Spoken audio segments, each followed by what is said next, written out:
Great to have you along for the ride. Thanks a lot for stopping by. Glad to have this young lady back. Of course, she's the co-chair of the President Trump's transition team, Lieutenant Colonel, United States Army Reserve. Also a great author of the book For the Love of Country, Leave the Democrat Party Behind. It's Tulsi Gabbard. Tulsi, how are you? Good to talk to you. Hey, good morning, Joe. Great to talk to you. So you're on the way to the airport now. You've been flying around like crazy. You're riding buses all over the place. I mean, you are an Army Reserve Lieutenant Colonel. Is this just as grueling as doing that? It just sounds like the campaign trail's got to be crazy.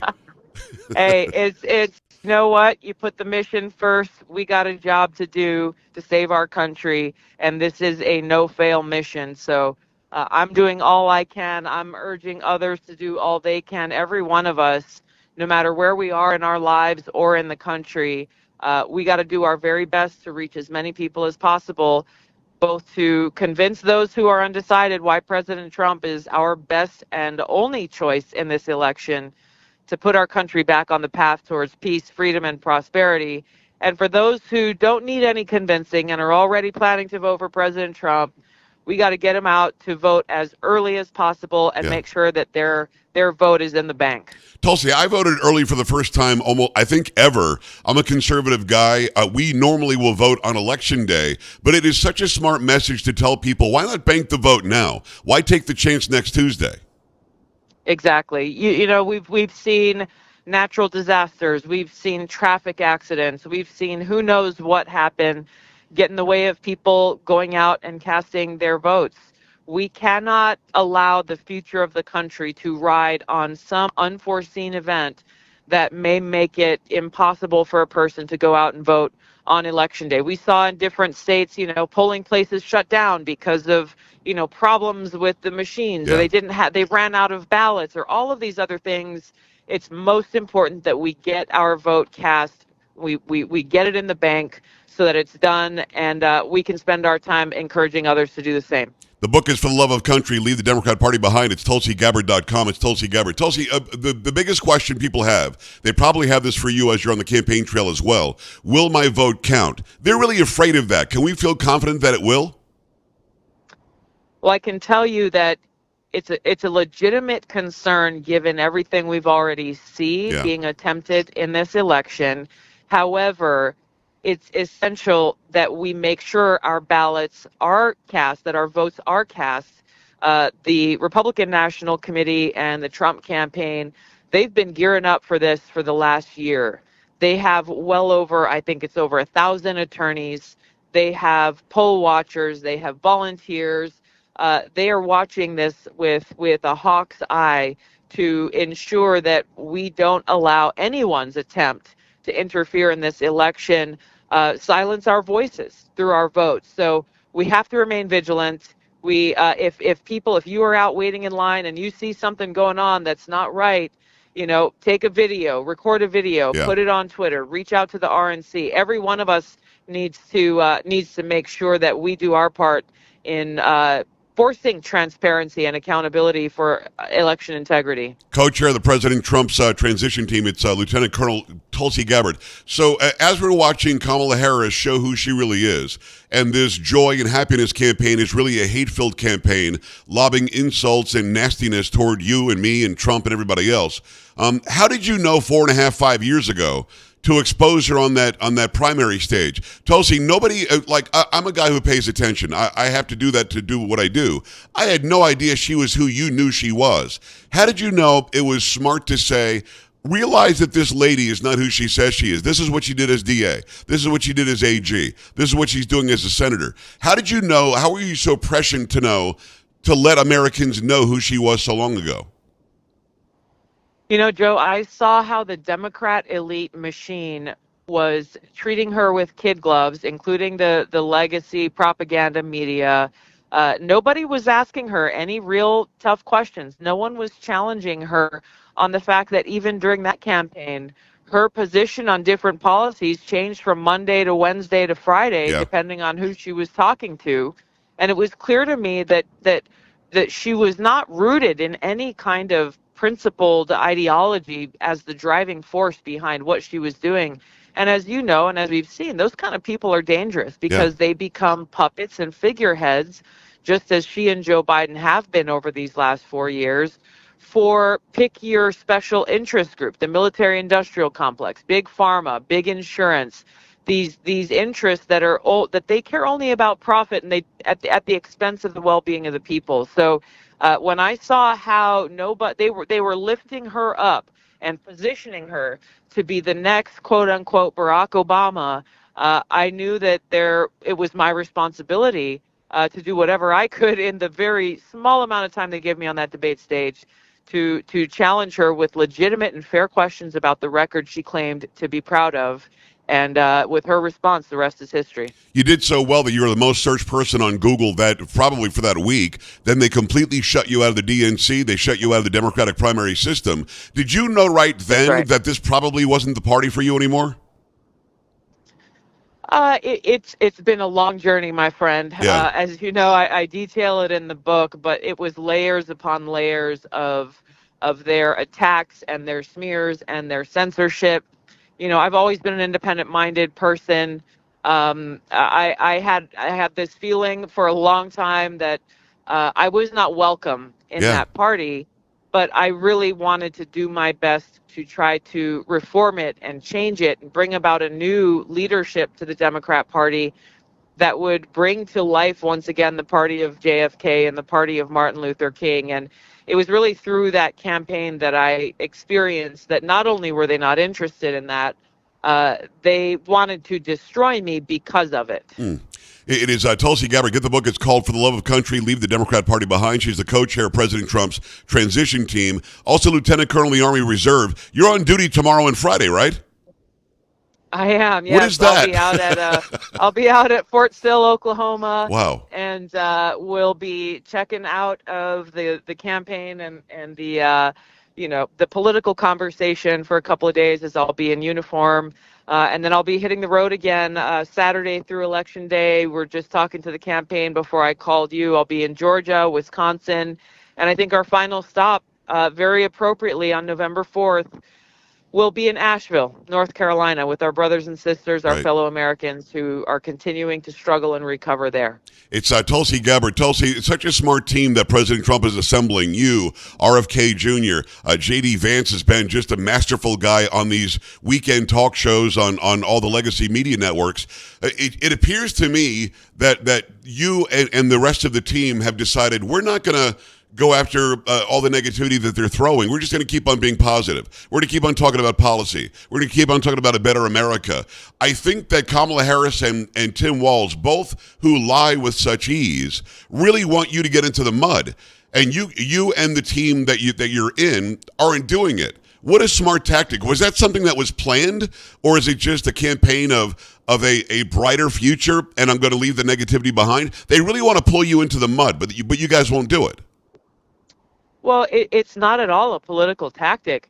It's what's real and true about what's motivating us to go out and dedicate our lives and our time to trying to get President Trump elected, because we recognize that the most important thing to him and the most important thing to us is the well-being and interests of the American people, putting the American people first. We recognize that the opportunity here for voters it requires them to be informed with the truth, and not believe the smears and the propaganda that the Harris Walz campaign and their friends in big tech and the propaganda media are pushing.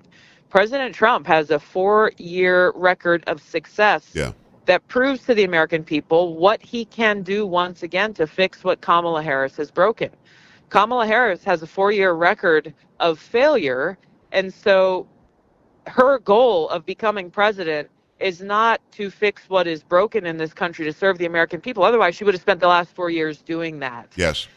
All they're left with is smears and attacks and trying to foment fear and fear-mongering to the American people, why they should be afraid of Trump and therefore vote for Kamala Harris. It's not confidence-inspiring when you're thinking about who you want as president, commander-in-chief, and all she has to say is about how bad Trump is. And what I caught from her speech last night, she is now fully adopting all of President Trump's talking points to include, I don't know if you laughed the way I did, Joe, but when she said that she will quickly remove all who are unlawfully in our country, I about fell out of my chair Right. because this has been President Trump's commitment from day zero. Kamala Harris let in over 20 million illegal immigrants. Right. She has called President Trump a slew of hate-filled, bigoted names Right. because of his policies on securing our border, and now she stands there and tells us she's going to do the same. Well, Don't fall for the lie. don't Don't fall for fall for the lie. don't fall for the okie doke is what she usually says, and I'm with Yeah. you on that. I mean,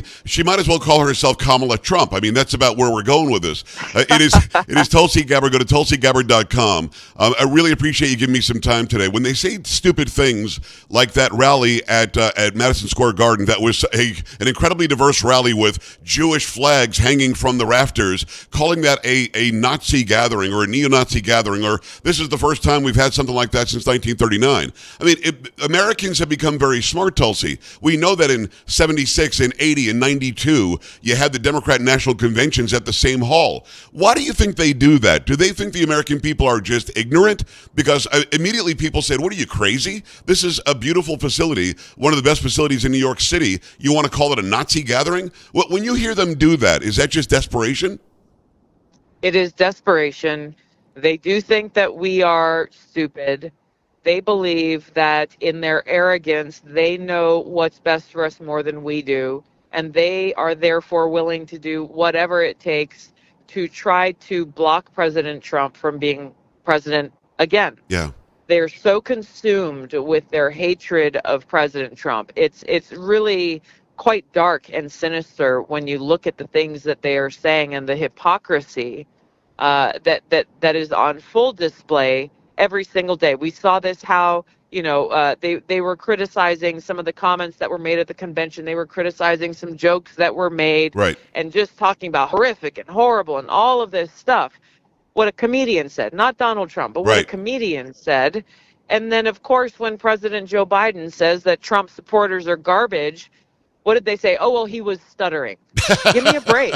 And Give me a break. they rewrote what he said. And in the official paperwork from the White House, they changed the context. That's how desperate Exactly. they are. Well, Tulsi, it's crazy to me because they really still think that we're stuck in 20 or 30 years ago politics. We're not. Yeah. Trump was just the president 4 years ago. We can, as you said, check his record. We can actually look at the videotape of what Biden said, of what Trump said, of what you've said, of what I've said. We can do that readily. And I think they still think they can trick us just by looking us in the eye and lying to us. The second most important thing people are asking me lately, and I wonder what your comment is on this. Kamala Harris is the president of the Senate. She's the one that would verify the votes or certify the election on January 6th. Should she lose, is there a concern that she wouldn't do her duty? Well, if you listen to their rhetoric, there should be a concern. Yeah. I know that the Congress changed some legislation. They changed some of the rules around the certification of an election. I believe that they made it a little bit more of a pro forma exercise. Yes. Because they wanted to try to prevent a future vice president from being in a situation like Mike Pence found himself in. I can't speak to the details of how they changed the legislation, but it was a bipartisan effort to do that. So I don't know for sure that this concern still applies with Kamala Harris as president of the Senate. As I'm sure you heard, and I think you were just referring to it, Jamie Raskin has said, we won't let him take office. What is that? How is that the United States? They have a nominee that didn't get one vote for president ever in her life, and they just selected her. They didn't elect her. And then Nancy Pelosi says she won the primary, which of course she didn't win the primary. Now you've got people like Raskin. I guess if the left doesn't have control of the House, he's just blathering. He can't do anything, can he? That's correct. That's correct. But we should not just dismiss his statements. He's been making these statements for months about how he will invoke, I believe, the 25th Amendment and try to block President Trump, even after he is duly elected by voters in this country. They don't believe in democracy. They only believe in their own style of democracy where they get to install the leaders that they choose. They don't care about the American people or our voices or our votes, which is why we got to make sure that the turnout in this election, the vote for President Trump, is so, as he says, too big to rig, so overwhelming that he can walk into the White House with a mandate to be able to start to fix what Kamala Harris has broken and bring about the transformational change that we all know is necessary and that he's committed to doing. Co-chair of President Trump's transition team, also Lieutenant Colonel U.S. Army Reserve. Go to TulsiGabbard.com. Get her book, For the Love of Country, Leave the Democrat Party Behind. In the last minute, Tulsi, and thanks again for making time. I know how busy you are. This is a very special thing for my audience and for me. As we head toward Tuesday, we know that just in recent election, on January 5th, of 2021, there was a special election in Georgia where 2 Senate seats should have gone Republican, and they ended up going Democrat, sadly. And the reason why was voter apathy. Republicans didn't think their vote was going to count. Had the Republicans shown up, they win both those Senate seats, and the control of the Senate would have been with Republicans for the past 4 years. So what do you say to people listening right now who are thinking, Trump's got it in the bag, or, Trump can't win? What do you say to them when they're reconsidering whether even to go and vote? Well, as you recall, Joe, in that 2022 election, all of the hype that we heard for months that in the House and Senate it was going to be a red wave that would cause Republicans to take control with a significant majority in the House and in the Senate. I campaigned for many of the candidates in that race. Everywhere I went, this is what I heard, and it concerned me then, and it concerns me now to hear people saying that President Trump's got this in the bag and the race is all but won and all of this stuff. I was in Georgia the night before that special election with Herschel Walker. And when he lost that race, I talked to one of his lead campaign organizers to ask her what happened. And she said they had 50,000 voters that they had identified, they had spoken to, they had knocked on their doors. They were going to vote for Herschel Walker, and they just did not show up. Wow. And that's why he lost. So if we take this for granted, if we believe that our vote doesn't count or doesn't matter, and it's not a big deal if you stay home or you don't take a break from work to go out and cast your vote, or you don't get your vote in early, you are not taking seriously the threats that we face to our freedom and to our country, which is what's at stake in this election. We can take nothing for granted. Every one of us needs to make sure that our voices are heard. Get to TulsiGabbard.com. Get the book For Love of Country, Leave the Democrat Party Behind. Tulsi, I would imagine you take any role that the president asked you to do once he becomes president again? I'm not really thinking much about that right now, Joe. If we got to get him across that finish line. My commitment is to serve our country, and I will always look for the best and most impactful way to do that. Thank you for loving the country. Thank you for always making time for my audience and for me. Tulsi, thanks a million. Be safe. Thank you, Joe. Appreciate it.